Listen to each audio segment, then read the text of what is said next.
Buenos días, mi nombre es Desiree Llamas, vengo del Laboratorio de Emociones de la Universidad de Málaga y vamos a presentar el trabajo, el impacto de la inteligencia emocional basada en medidas de ejecución en el bienestar subjetivo en personas que se perciben como víctimas de acoso y ciberacoso. La adolescencia es un periodo crítico del desarrollo, muy importante a la hora de establecer las bases de la personalidad del individuo y además es una etapa en la que ocurren muchísimos cambios a nivel fisiológico, psicológico y social. Por lo tanto, se convierte en una etapa a la que prestar atención encarecidamente. Además, en España, precisamente, se sabe que la mayor causa de muerte por no causas de enfermedades de salud física, nos encontramos con el suicidio, ¿no? Desde la pandemia el suicidio en adolescentes ha ido increciendo. Y hay bastantes factores asociados al suicidio, ¿no? Por ejemplo, el acoso y el ciberacoso. Además que el propio acoso y ciberacoso son ya de por sí problemas crecientes que van afectando la salud mental de los adolescentes e impactando en su bienestar subjetivo, ¿no? En cómo se perciben de felices, de satisfechos con su vida. Y tanto es así que hay muchísimas intervenciones, ¿no? Que se ponen en marcha, como la última de Colacao, etcétera, para paliar este problema que está preocupando mucho a nivel social, ¿no? Porque el coste es altísimo. Relativamente, para el acoso y el ciberacoso pueden existir muchos factores protectores, ¿no? Desde la resiliencia o hacer deporte, etcétera, etcétera. Pero uno de ellos es la inteligencia emocional, ¿no? Sabemos que la inteligencia emocional puede actuar como un factor protector del acoso y el ciberacoso, ayudando a los adolescentes a manejar las situaciones difíciles que viven en el entorno y de alguna manera esperando, ¿no?, que esto impacte en su bienestar subjetivo.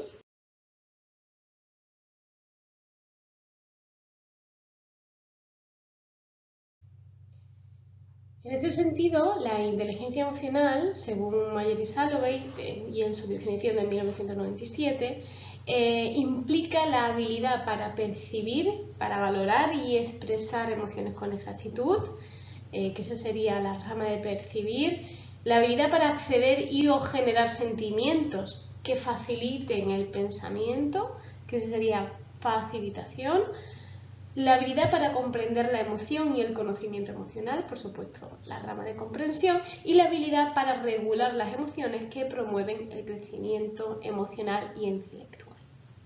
Esa sería la inteligencia emocional desde la perspectiva de habilidad de Mayer y...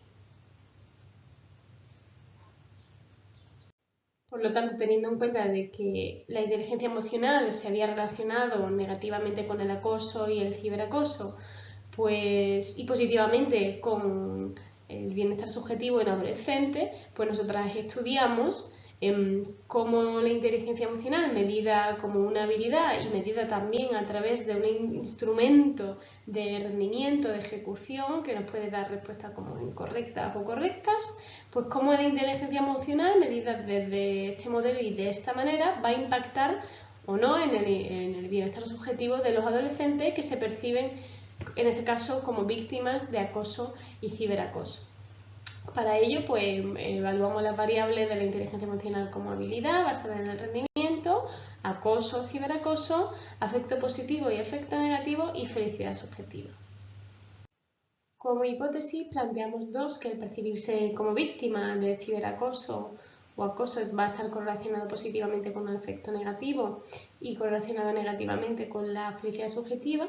Y luego, como segunda hipótesis, en el path analysis lo que vamos a plantear es que la inteligencia emocional va a tener un efecto indirecto en la felicidad subjetiva del adolescente y este efecto indirecto va a atravesar el ser víctima y el tener un menor afecto negativo. Decía, mayor inteligencia emocional, menos probabilidad de ser víctima, por lo tanto menos probabilidad de sentir emociones desagradables, intensas y de percibirme más feliz, ¿no? Esto tanto en contextos de acoso y ciberacoso. Para ello contamos con una muestra de 33 estudiantes de secundaria en el instituto alrededor de España, con una media aproximadamente de 12 años de edad y con una muestra bastante equilibrada en la cual el 48%, casi 49%, eran niñas.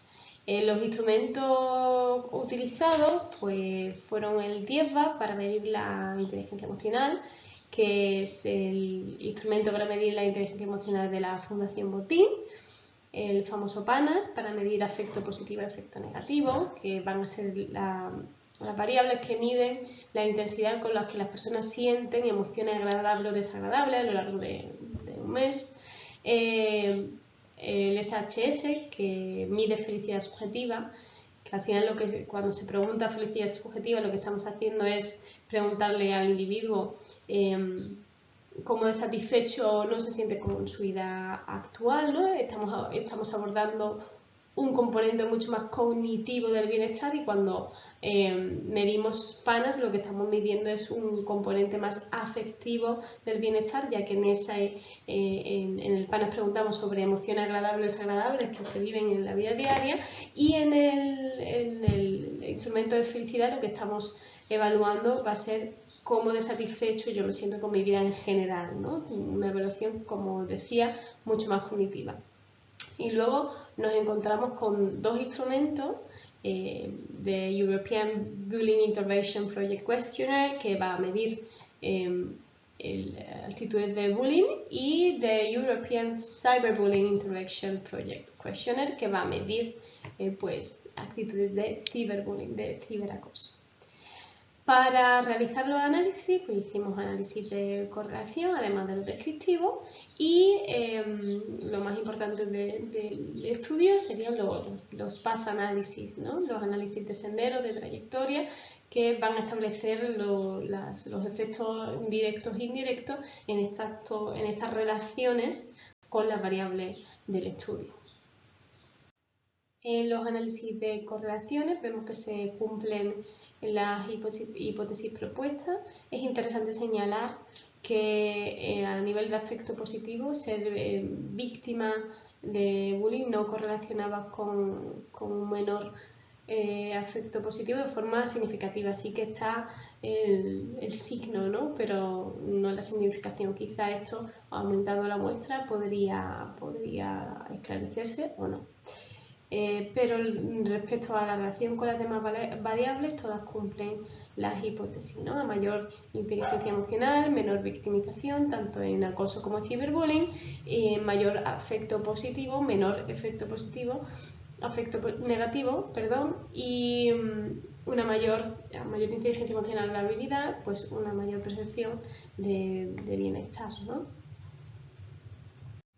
Respecto a los path analysis, aquí estamos analizando el path análisis de víctima en bullying y vemos que se cumple la hipótesis, ¿no? Vemos un efecto indirecto de la inteligencia emocional medida como rendimiento en la felicidad subjetiva de los adolescentes, que pasa a través de una reducción de la probabilidad de ser víctima y por tanto una reducción de un afecto negativo que va a estar relacionado con una mayor percepción de una felicidad subjetiva, ¿no?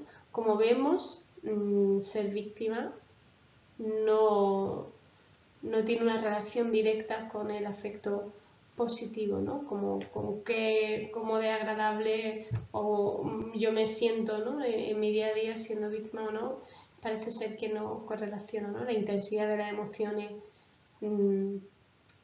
positivas.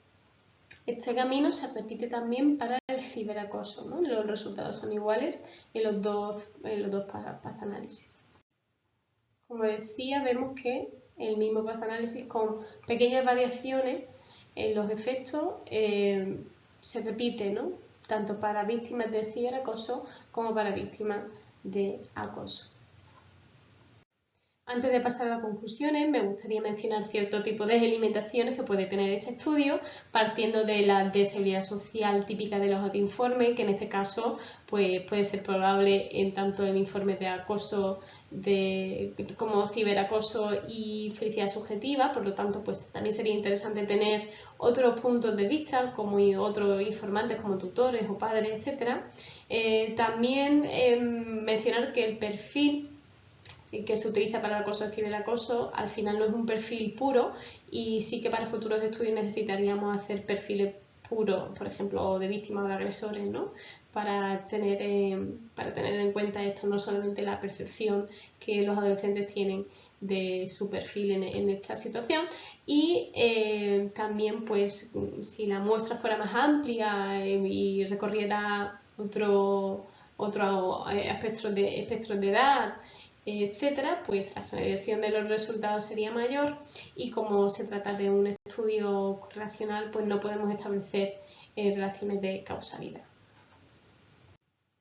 Por lo tanto, como conclusiones, como discusión, podemos decir que las habilidades emocionales pueden actuar como factor protector para los adolescentes víctimas de acoso y ciberacoso, y que lo harán estas habilidades emocionales reduciendo la probabilidad de involucrarse en situaciones violentas, en este caso de acoso, y disminuyendo el afecto negativo, lo que va a perjudicar de manera positiva, aumentando la felicidad subjetiva. De esta manera, el entrenamiento en inteligencia emocional puede ayudar a los adolescentes a manejar mucho mejor las emociones negativas y a mejorar sus mecanismos de enfrentamiento en situaciones adversas. Por lo tanto, consideramos que promover la educación en inteligencia emocional, pues, para gestionar de manera saludable las emociones y entender mejor los entornos, pues va a ser un elemento muy importante, decisivo, para ayudar a incrementar o a proteger el bienestar de los adolescentes involucrados, por supuesto, en esta situación. Muchísimas gracias por atender a la presentación y espero que os haya gustado.